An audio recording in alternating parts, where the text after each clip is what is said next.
blame or be blame situation. It's an unconditional judgment. Unconditional judgment. It's a blame or be blame. It's an unconditional judgment. Conditional judgment.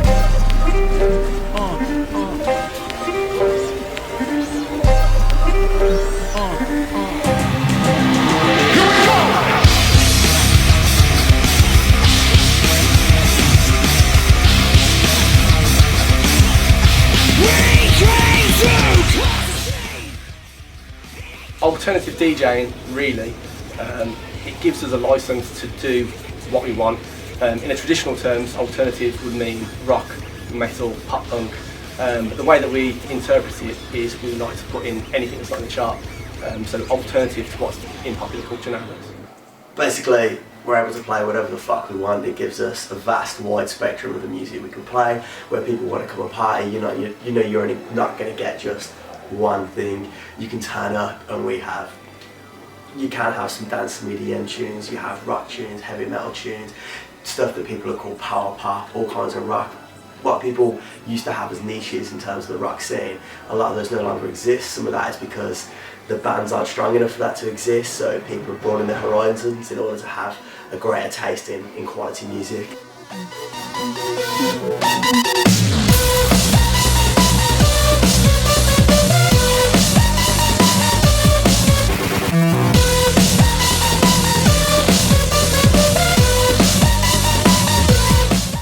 Basically, any music that's not in the charts. But most people that think of it as more aimed at the rock and the hardcore metal and punk scene, that's pretty much what it is. I was having this conversation with someone earlier today, and we were basically saying that alternative is a really amazing word because it's got no limits, in the sense that with alternative, you can literally go from being there to being like, not just there, but down the fucking road in another town. But it can all sound in tune with what you're trying to achieve. So alternative, we are trying to manipulate to basically mean fucking party, like a good time.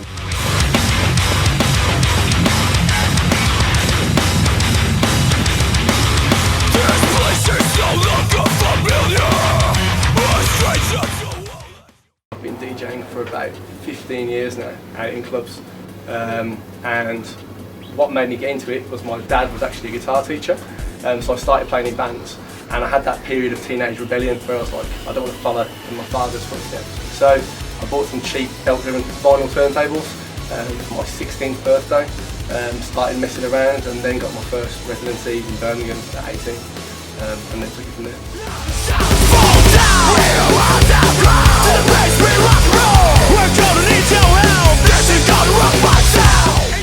I've been DJing for a year, and basically, it's really weird. I used to work at a station called Crane Radio in Birmingham before that went down, and while I was there, I really wanted to be a UPRAWR resident DJ, and I remember like saying to a couple of guys there, like, I'm looking to meet the guys who are all trying to get us off like a residency there or something like that.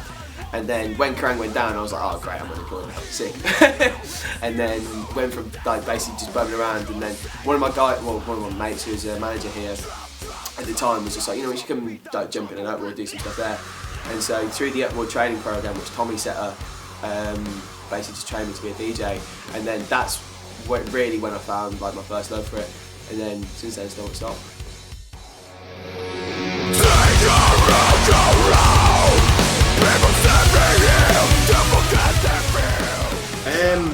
When I was at uni, a little DJ slot came up in a metal club in my hometown, and I just went for it, and the girl who made me employed, she was just happy with what I did. I did half an hour of new metal or something, and that was like 6 years ago. Since then I've just grown.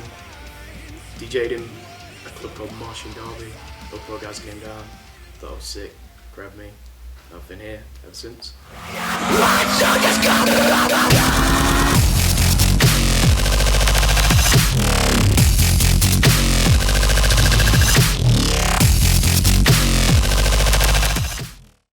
My background's from house DJing, and it's very different in the sense that we've got much more of a feel of community in the rock scene. people start loving bands from an early age, from 11 to 12, and they grow up with those bands. And obviously new bands come and people make friends with these bands. Whereas in the house scene it's quite sterile, it's lots of bitchiness and arrogantness, and it's about promoting yourself. Whereas in the alternative scene it's much more about promoting the scene. The rock scene was something completely new for me, whereas the dance scene it's quite hard to get to that next level. It's very competitive and the biggest DJs are very established. For a lot of DJs, DJing is their job, so like you go down Broad Street and the guy is standing behind like a plastic booth no bigger than this sofa, like maybe sipping on a couple of beers, like that's his job, and he sees that as like his income and his lifestyle, and you know, like it's all about where's the next gig coming from, where can I like, but whereas we see it as just like a party. So you know, I'll go down to London on a Thursday night like after I've done the day job, and I'll just want to party. You know what I mean? So because of that, I think that the stigma of being an alternative DJ isn't just the fact that, you know, you've got a tattooed girlfriend and you just turn up and you just stand there and post a couple of photos for Instagram and then you go home again. Like, for me, like, it's not about any of that shit. Like, I couldn't care about the image, the stigma, or the fucking, like, all the sort of vicey bullshit that goes alongside of it, with like that we got pulled out. And for me, it's just basically just like getting a group of people who you'd never in a million years put together, put them in a room and see how much of an amazing time you can have with those people. That for me is like what alternative DJing is.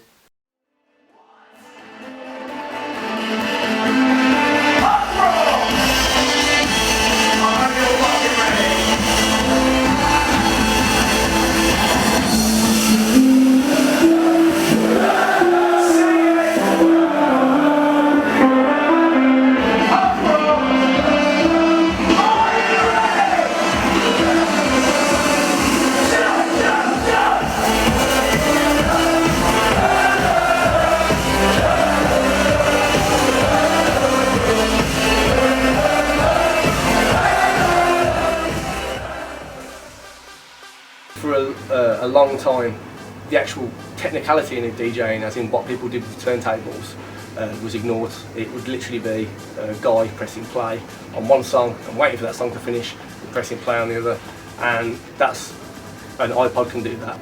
So what we've really tried to bring in is the sort of stage presence and the sort of spectacle of actually having a DJ who the crowd are watching. So yes, they are reacting to the tracks that have been played, but they're also getting the participation and the link with the DJ as well. A lot of alternative DJs don't do this, but a lot of beat matching and key matching is quite essential for that for me, because when it drops at the same tempo or in the same key, it has a much bigger reaction than it would if it wasn't. I get on the mic a little bit, shout in their faces, not too much, but it always gets them a little bit hyped.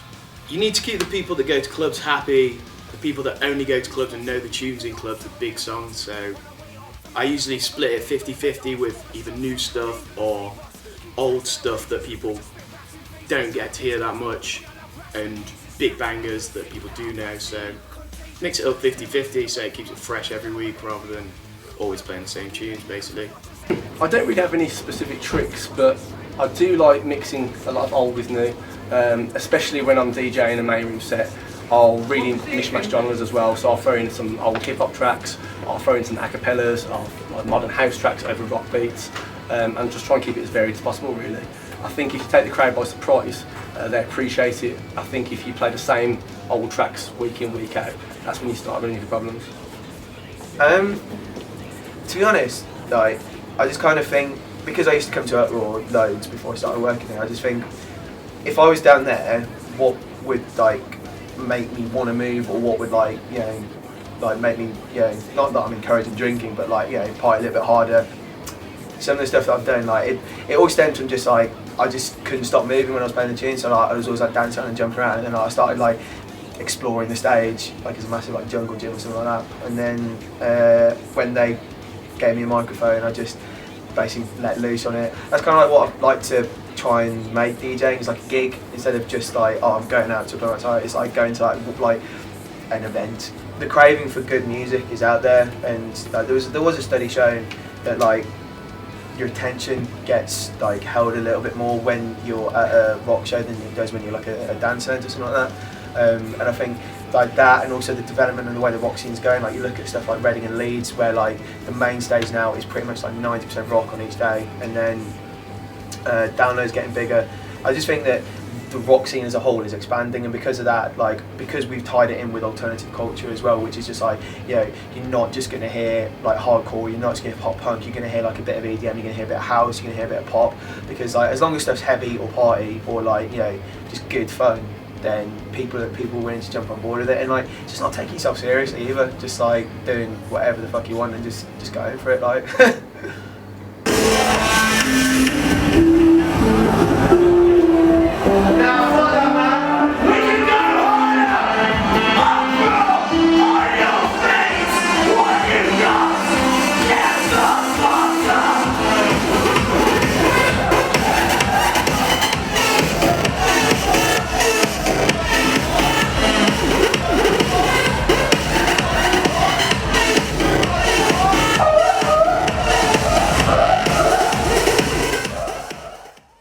A lot of alternative clubs, they grow to a point and then they'll start to deteriorate. So it's always up and down. New clubs open all the time, clubs shut all the time. Depends on the city, really. I think like if the city's thriving for it, then it'll be taken well. I think really the alternative club scene has really evolved in the last probably 2 years. Where it would be, you used to go to a club and it would be the same songs played by the same DJs who'd been there for 10-15 years, and there was very little thought put into it. Nowadays you'll see that we're doing festival after parties and other alternative clubs as well. The music's becoming more varied, and our crowd are starting to become less alternative in a way. We've still got the tattoos and the beards and stuff, but if you went to a house night now, you would look like the same. You would look like the same type of crowd. So I think it's all going to mash together, and each genre is going to sort of borrow bits from each other. Massive. It can be massive. I think because the fact that in the 21st century people no longer have to have one music taste. Like just because you're a metal kid doesn't mean you have to wear a black t-shirt, dye your hair and put a fringe over your eyes. Just because you like EDM doesn't necessarily mean you have to buy yourself a pair of short shorts, a white t-shirt and some of that really weird rave paint to put it in an S around your eyes. Like, it's cool to be everything now. Once people experience it and they realise actually there's not a stigma behind this, there's not actually a set of bullshit rules which means to classify to go into a rock club you have to be wearing skinny jeans and a band t-shirt. Just by the same ruling as going into a dance club, you don't have to be dressed to the nines wearing a dress that costs you like 25 grand. Like, it's cool to just do it all in one building, and it doesn't matter, it doesn't for me matter whether it's posh as fuck or down and dirty as fuck. Like, if you're in there to have a good time, that's all that matters, and that's all that we'll ask you to do.